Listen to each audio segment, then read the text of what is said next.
place I was, ironically, call it a third world country. Guess what? It looked nicer than a lot of our cities.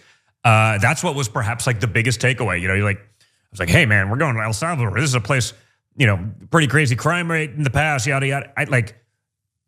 Yeah, we had a pretty awesome detail that was taking care of us and everything like that. But like you look around, it looked incredible. We had dinners. We had like 3 meals in restaurants there that rivaled, literally would have been as good as any meal I have in Miami or New York or like one of these cities.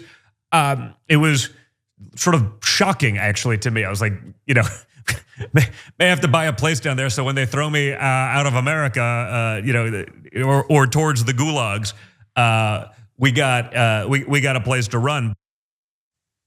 It's amazing that people listen to literally any of that. But that is Don Jr. talking about the amazement that he experienced on a recent trip to El Salvador, that in his mind, it's shocking that they have good food. It's not even a white country and they have delicious food. The weird baked in racism of that. Hey, I'm glad you're here. Listen, in order for the Damage Report to keep on going, we need viewers like you to become a member on YouTube. Can you click the join button on YouTube today? Thank you. But it was all towards a goal of him pitching himself as a victim. He just described how he's a person that gets to go on international trips where he has a detail taking care of him. And he goes to the finest restaurants, he stays in the finest hotels. But don't worry, I'm still a victim because I could be driven out of the United States or thrown to the gulag. I will remind everyone, it's Joe Biden's son that's on trial right now. And it's the Trump family that's saying they're gonna get revenge and they're gonna go after the Democrats if Donald Trump wins. No one has ever made any claims against Don Jr. other than that, and the evidence is in that video that he's clearly on some sort of stimulant or something, and yet he has to pitch himself as being a victim. No, Joe Biden literally has never even talked about him, and he has to pitch himself as being the ultimate victim. It is so sad. It's also not a good plan, Don Jr., because producer Manav actually looked into this.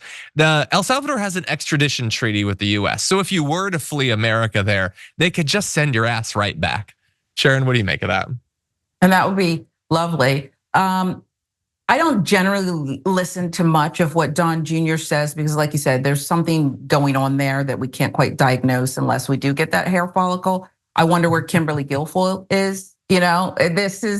This guy is just kind of just drifting aimlessly. He's whatever age he is, he's been on this planet for decade after decade, and he's not any further along. He can't get out of his father's shadow, and he's not even good at that. He's not even good at living up to his father's grift and nonsense. He's just a drain. El Salvador has some good culinary schools, actually, and good cuisine, which I'm sure he knows nothing about, but go ahead. Don't tell him that they will extradite him right back here. Let him run there and then we'll collect him when we're ready.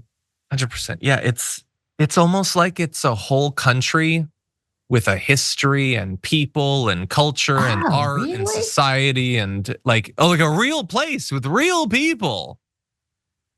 It's amazing to think of. Anyway, I just want to quickly point out this comment on the video that says, oh, that'll be a great video to play during the flight risk portion of his bail hearing. Again, it's just jokes. No one is making any claims of any charges against him or whatever. He's a rich fail son. He goes off and he breaks the law and he does his drugs and God knows what else. And nobody's coming after him or anything else like that. But my final point is what you said. Like, it's not that he can't get out of his father's shadow.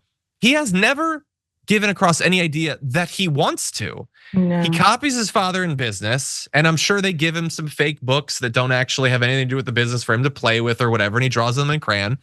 And then his father goes into politics, so he's like, I'll make a podcast.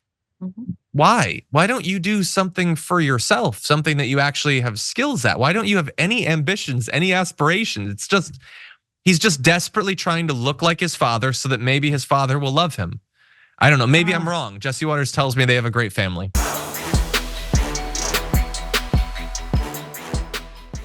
When you click the join button and become a tier 2 member, you get access to all of our weekly top 10 lists. What are you waiting for?